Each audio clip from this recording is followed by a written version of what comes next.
नमस्ते बच्चों। आज एक विषय लेकर आपके सामने उपस्थित हूँ। विषय कुछ इतना बहुत कठिन विषय नहीं, विषय आसान है। आपने बहुत बार सुना होगा। उस विषय को आपके सामने मैं लेकर आया हूँ। विषय ऐसा है जहाँ से हमारे व्याकरण की लगभग यात्रा प्रारंभ होती है। उससे पहले भी हम व्याकरण के बहुत सारे छोटे छोटे चीज़ों को आलोचना करते हैं, आपस में विमर्श करते हैं। आज का जो विषय है वो विषय है ये आपका संज्ञा। संज्ञा क्या है, संज्ञा के कितने भाग होते हैं, संज्ञा क्यों जरूरी है जानना, इत्यादि विषयों की आज आइए चर्चा करते हैं। सर्वप्रथम आपको जानना होगा संज्ञा। संज्ञा बोलेंगे तो संज्ञा मतलब नाम। इस दुनिया में ऐसे कोई भी चीज़ नहीं जिसके नाम नहीं होते बच्चों। आप सभी को पता है संज्ञा मतलब नाम। नाम को हम संज्ञा व्याकरणिक दृष्टि से बोलते हैं, नाम नहीं कहा जा सकता। व्याकरणिक दृष्टि से हम इसको संज्ञा कहते हैं। संज्ञा बोलेंगे तो उसमें इंसानों का नाम, पहाड़ों के नाम, पर्वतों के नाम, नदियों के नाम। इस दुनिया में ऐसे कोई चीज़ नहीं जिनका कोई नाम नहीं हो। मतलब इस दुनिया में अगर जो चीज़ वजूद में है, आज वजूद में है, मतलब उसका कोई ना कोई हमने नाम दिया है। मतलब संज्ञा का जो परिसर है, उसका जो एक भाग है, उसका जो अंश है, बहुत बृहत है, बहुत बड़ा है। इस दृष्टिकोण से आइए आज हम संज्ञा को समझने की प्रयास करते हैं। सर्वप्रथम संज्ञा मतलब नाम। आपको बार बार मैं इस बात को बता रहा हूँ, संज्ञा मतलब नाम। अभी संज्ञा के भाग कितने हैं? हिंदी व्याकरण में संज्ञा को 3 भागों में बांटा गया है। 3 भागों में, जैसे हम देखेंगे, ये हम लिखते हैं यहाँ संज्ञा। चलिए, संज्ञा को 3 भागों में हमने बांटा है। पहला हम देखेंगे व्यक्तिवाचक संज्ञा। व्यक्तिवाचक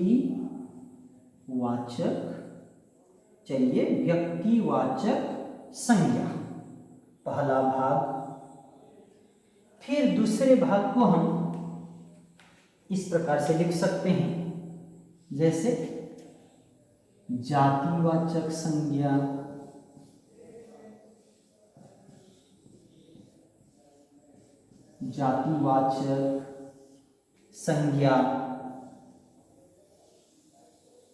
फिर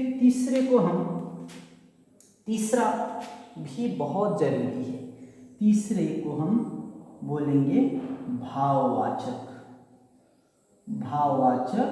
संज्ञा। भाववाचक संज्ञा। ये अलग अलग 3 प्रकार के संज्ञा हमारे सामने दिखते हैं, तीनों अलग अलग। अभी वर्तमान आपको समझना क्या है, व्यक्तिवाचक संज्ञा क्या। व्यक्तिवाचक संज्ञा के बारे में थोड़ा चर्चा करते हैं। व्यक्तिवाचक संज्ञा वो संज्ञा होते हैं जो व्यक्ति मात्र की, व्यक्ति मतलब किसी एक वस्तु की चर्चा करते हैं, मतलब उसके विषय में बताता हो, उसे हम व्यक्तिवाचक संज्ञा कहते हैं। जैसे अभी व्यक्तिवाचक संज्ञा देखिए, व्यक्तिवाचक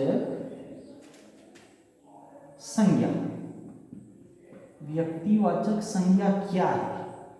व्यक्तिवाचक संज्ञा मतलब वो संज्ञा शब्द, वे नाम जो केवल एक को समझाने के लिए हम व्यवहार करते हैं। जैसे हम बोल सकते हैं, जैसे राम, व्यक्ति मात्र, कोई एक व्यक्ति का नाम हो सके, राम, श्याम, हरि, जदु, मधु या सीता, गीता, फिर अलग अलग इस प्रकार के। फिर हम बोल सकते हैं गंगा, नदियों में गंगा,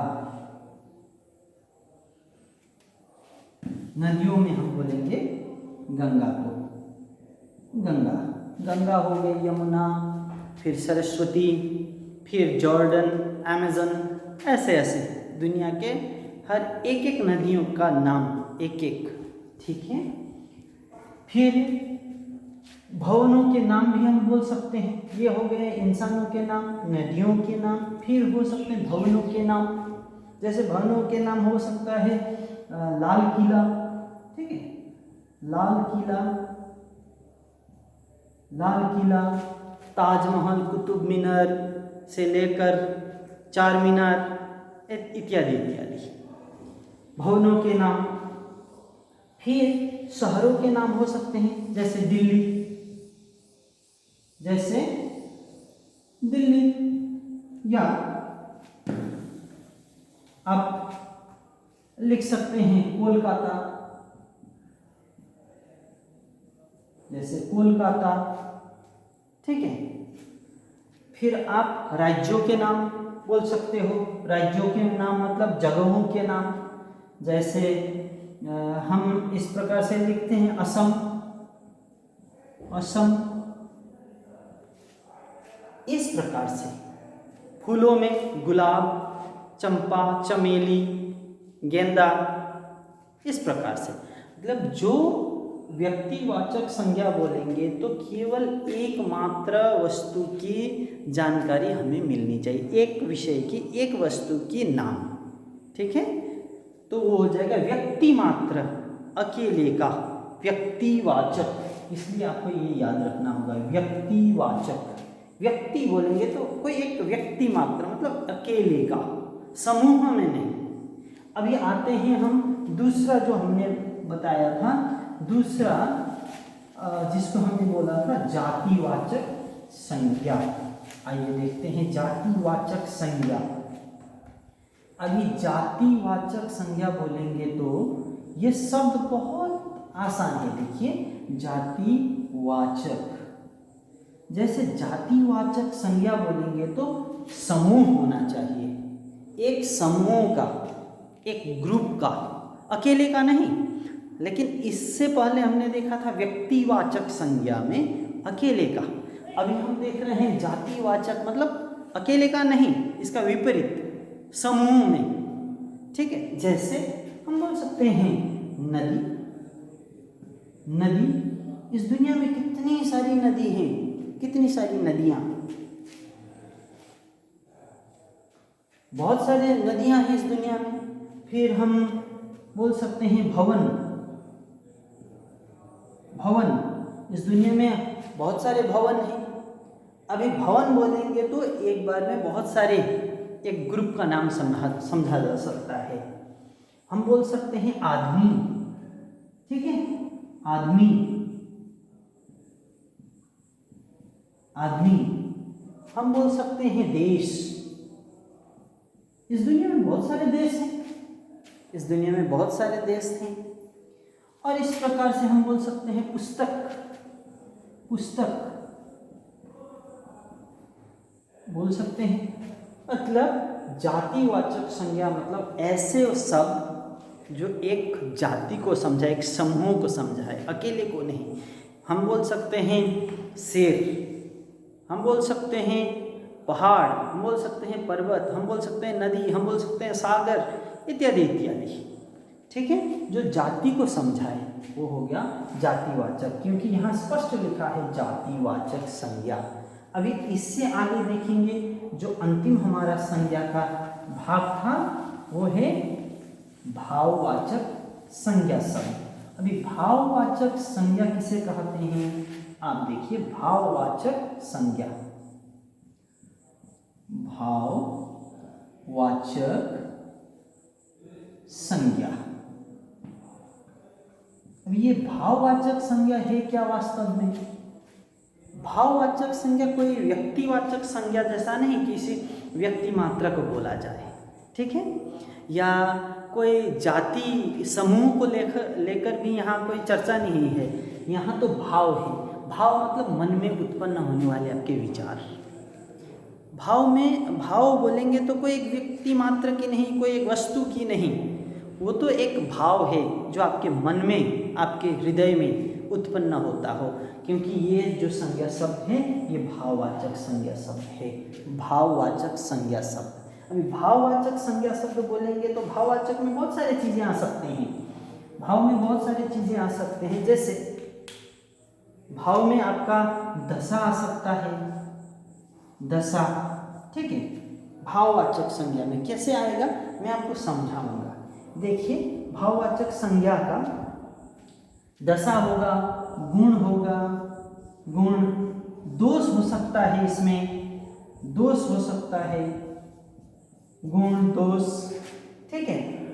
कार्य हो सकता है, कार्य इत्यादि। हमने लिखा दशा, गुण, दोष, कार्य भाववाचक संज्ञा में आते हैं, मतलब गुण, दोष, कार्य, दशा। अभी ये गुण, दोष, कार्य, दशा बोलेंगे तो फिर क्या, कैसा, किस प्रकार के शब्द हम बोल सकते हैं ना। हम दशा बोलेंगे तो जैसे किसी व्यक्ति का दशा कैसा, मतलब दशा बोलेंगे तो अवस्था, किस अवस्था में है। जैसे हम बुढ़ापा हम बोल सकते हैं, बुढ़ापा,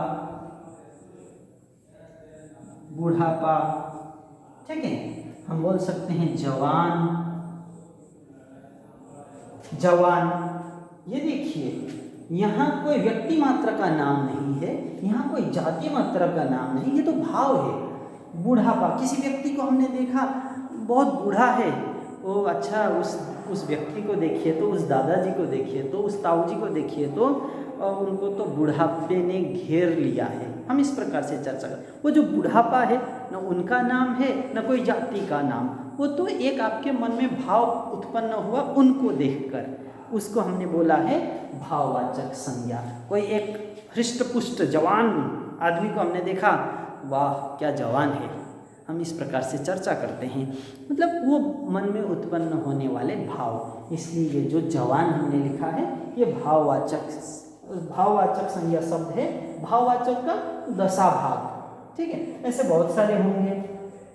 और अभी जैसे देखेंगे हम गुण, अभी गुण बोलेंगे तो क्या, गुण बोलेंगे तो अच्छा, है ना, अच्छा, अगर अच्छा है मतलब अच्छा गुण, गुण मतलब बहुत अच्छा गुण, ठीक है। और गुण में हम दूसरा भी लिख सकते हैं सुंदरता, गुण दोष दोनों में आ जाएंगे हम। सुंदरता, हम सुंदरता को भी लिख सकते हैं, हमने सुंदरता लिख दिया, सुंदरता, ठीक है। कुरूपता, वो दोष में आ जाएगा, कुरूप होगा तो दोष होगा, सुंदरता होगा शब्द होगा तो हम बोलेंगे अरे सुंदर बोलेंगे तो वो गुण में आएगा। और कुरूप उसका विपरीत, कुरूप अगर होगा तो हम उसको क्या बोल सकते हैं, दोष में बोल सकते हैं। अच्छा बोला है हमने, वो लड़का बहुत अच्छा है, मतलब अच्छा लड़के को भी नहीं बोला, उसके गुणों को बोला है, ठीक है। तो ये तो भाव उत्पन्न हुआ, आपके मन में भाव उत्पन्न हुआ उस लड़के को देखकर, तो इसलिए इसको भाववाचक संज्ञा कहा। अच्छा बोलेंगे तो गुण, अभी उसको बुरा लड़का बहुत बुरा है, पढ़ता नहीं है घर में, जो ये जो बुरा शब्द हमने व्यवहार किया, ठीक है, तो बुरा बोलेंगे तो दोष, ठीक है। आशा करता हूँ आप समझ रहे हैं।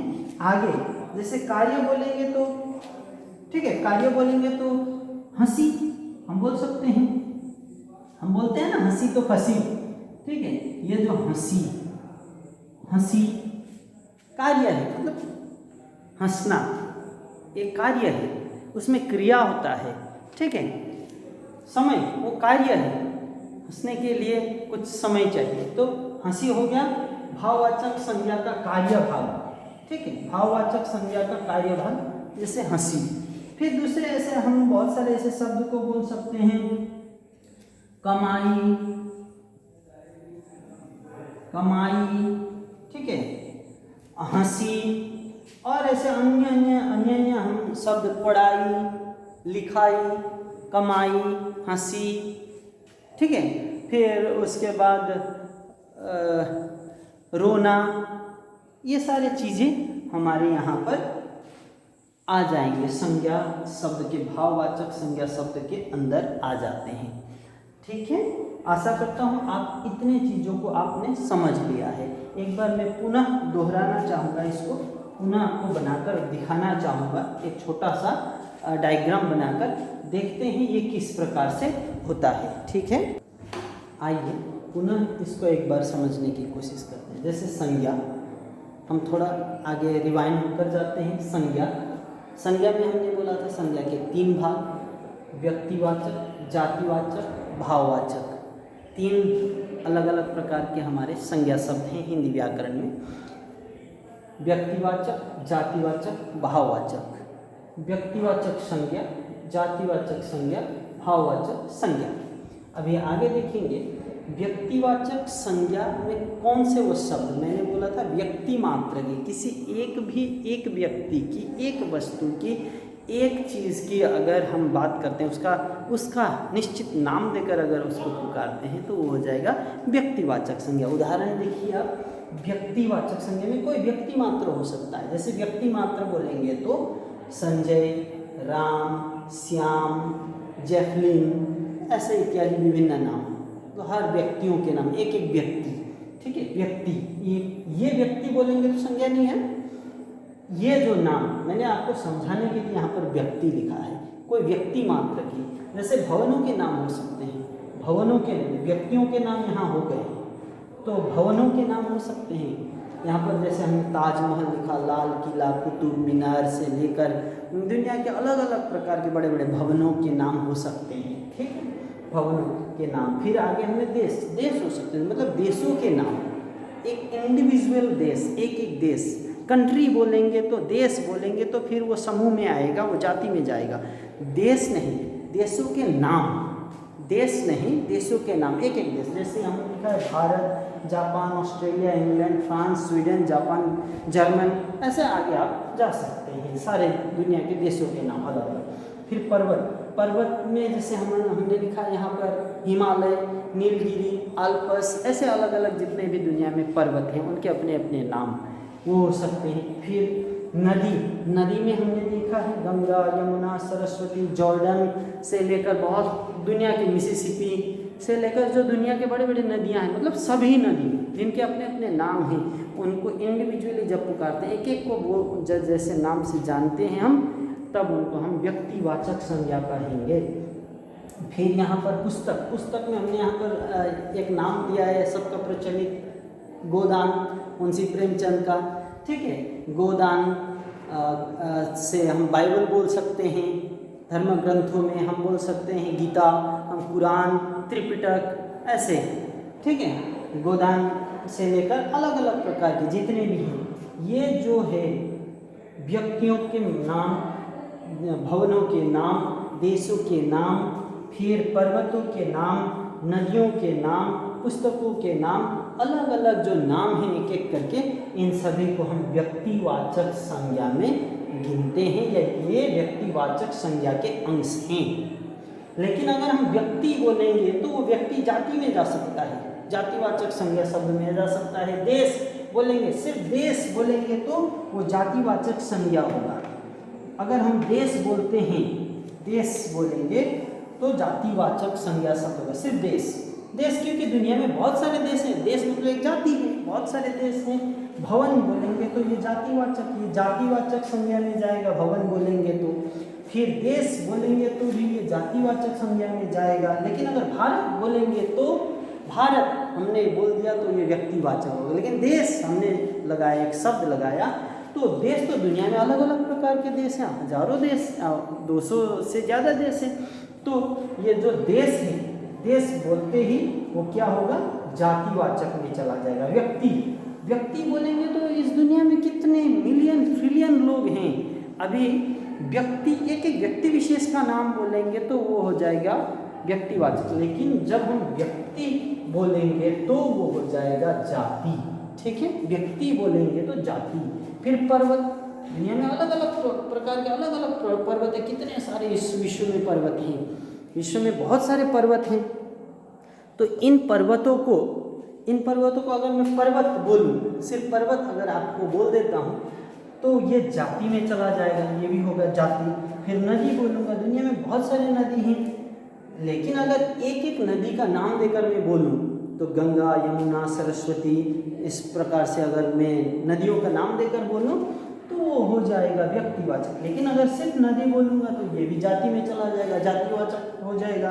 पुस्तक, हजारों हजारों पुस्तक हैं, पुस्तक बोलूँगा तो जाति में जाएगा। लेकिन अगर एक एक पुस्तक का नाम देते हुए अगर मैं पुकारूँ तो हो जाएगा व्यक्तिवाचक संज्ञा। आशा करता हूँ व्यक्तिवाचक और जातिवाचक का एक थोड़ा सा आभास आपको मिला। फिर भी हम और चर्चा करते हैं, जैसे जातिवाचक की चर्चा।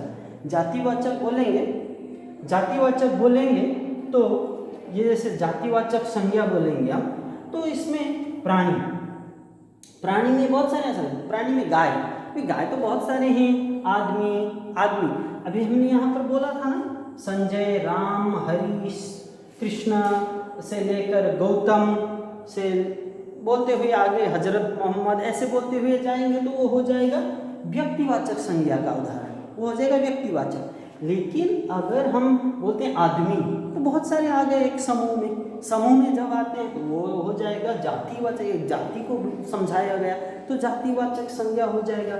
ठीक उसी प्रकार से वस्तु में, अभी आपको समझने के लिए मैंने यहाँ पर वस्तु लिखा है, वस्तु में बहुत सारी चीज़ें हो सकती हैं, ठीक है, सब्जी, दाल, ठीक है, सब्जी, दाल, भात से लेकर डेस्क, बेंच से लेकर दीवार आदि बहुत सारे वस्तु हो जाएंगे।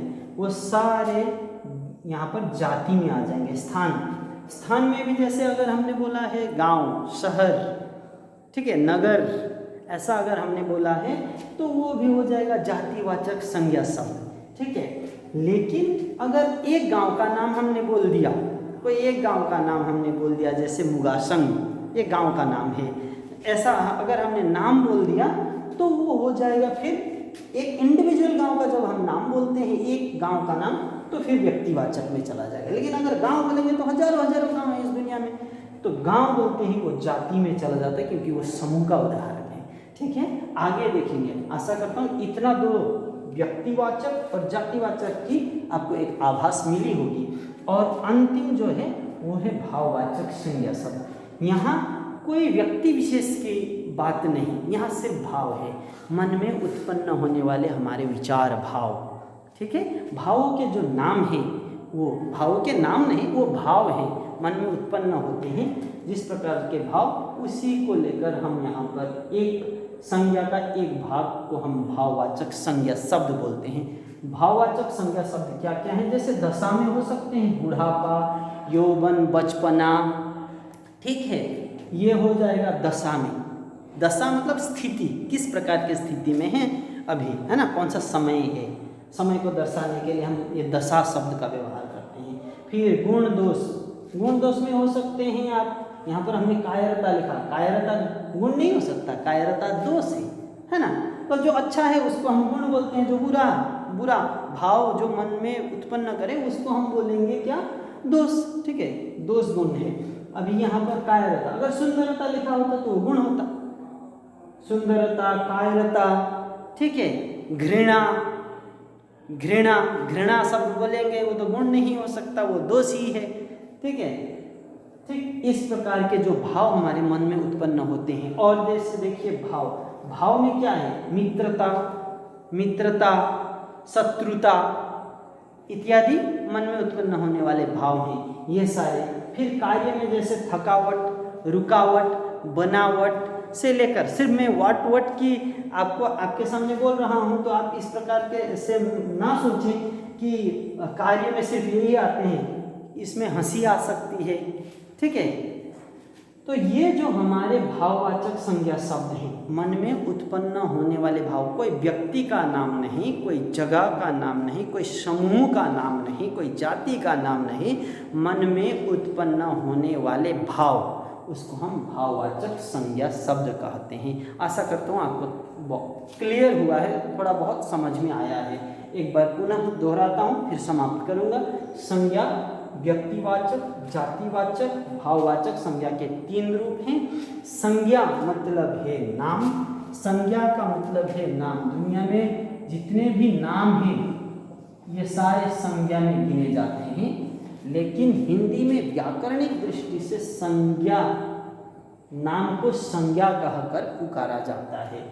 संज्ञा के 3 भाग, और जो हमने ये चर्चा की इसको आपको एक बार अच्छे से घर में देखेंगे, चर्चा करेंगे तो आपको और क्लियर होगा। अगर आपको समझ में नहीं आया या आपको कुछ और इसके लिए और चर्चा चाहिए तो आप नीचे थोड़ा कमेंट बॉक्स पर थोड़ा कमेंट करके मुझे बोल सकते हैं। और अगर आपको अच्छा लगा तो ज़रूर इस वीडियो को देखकर नीचे सब्सक्राइब का बटन में थोड़ा क्लिक कर देंगे। आशा करता हूँ आने वाले दिनों में मुझे प्रोत्साहन मिलेगा और साथ में ऐसे और जुड़ पाएंगे। सभी को नमस्ते, फिर से मिलेंगे।